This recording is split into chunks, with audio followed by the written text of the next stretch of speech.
Assalamualaikum warahmatullahi wabarakatuh. Kembali lagi bersama Al-Faqih di pelajaran Sejarah Kebudayaan Islam untuk kelas 7. Kali ini kita akan mempelajari tentang kondisi masyarakat Mekah sebelum Islam. Peradaban bangsa Arab. Sebelum peradaban Islam memecah di tengah-tengah masyarakat Arab, bangsa Arab sebenarnya telah mengenal kehidupan politik, sosial, ekonomi, bahasa, seni, dan penggunaan metode berpikir, meskipun masih sederhana. Seperti halnya pada segi sosial ekonomi itu terdapat masyarakat pendalaman atau badui, yang mana dalam hal ekonomi mereka itu terjun dalam sektor pertanian. Adapun untuk masyarakat perkotaan itu melakukan perdagangan. Dan di Arab itu terdapat kota Mekah, yang mana di situ terdapat pusat perdagangan, yaitu pasar Ukaz yang dibuka di bulan-bulan tertentu. Dari segi sosial politik, di bangsa Arab itu terdapat seorang syekh atau amir yang mengurusi persoalan dalam masalah perang, pembagian harta dalam pertempuran tertentu. Lalu dari segi ilmu pengetahuan, bangsa Arab juga telah mengenal ilmu pengetahuan. Di antara ilmu pengetahuan yang mereka kembangkan adalah ilmu astronomi, yang orang-orang Babilonia ini mereka bawa dari negerinya ke negeri Arab, yang mana mereka itu lari ke negeri Arab di saat negara mereka diserang oleh bangsa Persia. Selain ilmu astronomi, mereka juga mengembangkan ilmu meteorologi atau ilmu iklim untuk mengetahui suatu peristiwa berasal dari orang-orang Kaldam. Nah, yang ketiga, orang-orang Arab juga mendalami ilmu pengetahuan tentang pengobatan penyakit atau tabib. Nah, dan ini juga berasal dari orang-orang Kaldam.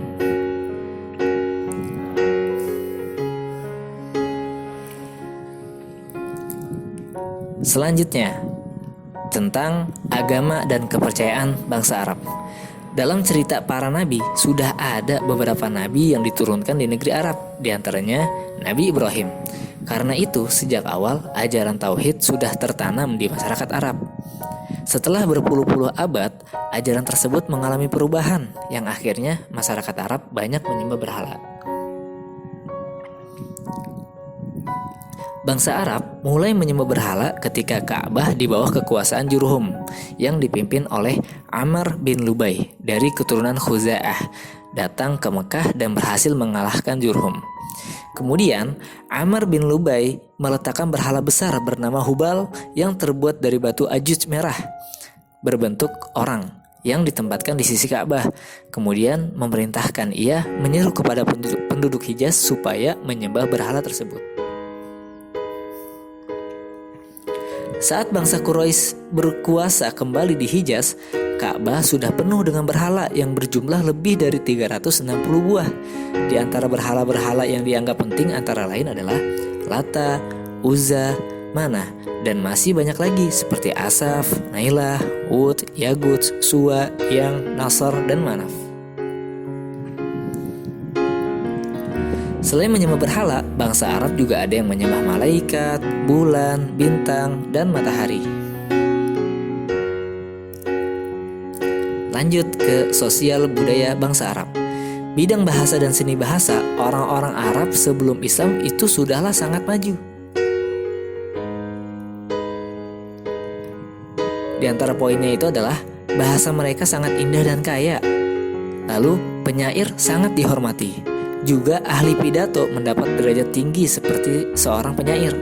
Lalu yang keempat, salah satu kelaziman masyarakat Arab jahiliyah adalah mengadakan majelis atau nadwah sebagai sarana untuk mendeklamasikan sajak, bertanding pidato, tukar-menukar berita, dan lainnya. Selanjutnya mengenai politik masyarakat Arab sebelum Islam. Berdasarkan teritorial, masyarakat Arab itu terbagi menjadi dua. Yang pertama ada masyarakat kota yang tinggal di kota perniagaan Arab.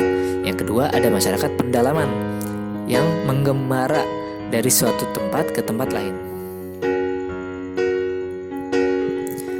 Beberapa kerajaan di Jazirah Arab yang tercatat ini ada Kerajaan Kindah, Kerajaan Ma'in, dan Kerajaan Qotban. Ada Kerajaan Saba, Kerajaan Himyar, Kerajaan Hirah, Kerajaan Ghassan, dan Hijaz. Nah, di kota Hijaz ini, kota terpenting di Hijaz adalah Mekah, tempat Ka'bah berada.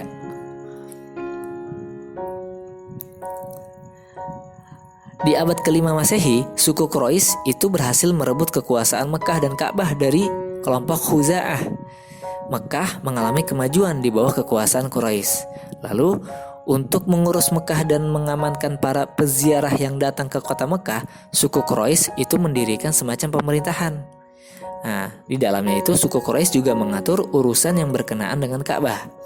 Ada 10 jabatan yang dibagikan kepada kabilah dari suku Quraisy, yaitu Hijabah yang artinya pemegang kunci Ka'bah, Sikoyah pengatur air mata Zam-Zam, Diyat kekuasaan hakim sipil dan kriminal, Sifaroh kuasa usaha negara atau duta, Liwa jabatan ketentaraan, Rifadhah pengurus pajak bagi fakir miskin, Nadwah jabatan ketua dewan, Khaiman pengurus balai musyawarah, Khazinah jabatan administrasi keuangan, dan Azlim yaitu penjaga panah peramal untuk mengetahui pendapat para dewa-dewa. Cukup sekian untuk pelajaran kita hari ini, semoga bermanfaat. Jika ada pertanyaan, tulis di kolom komentar ya. Terima kasih, let's go. Oke.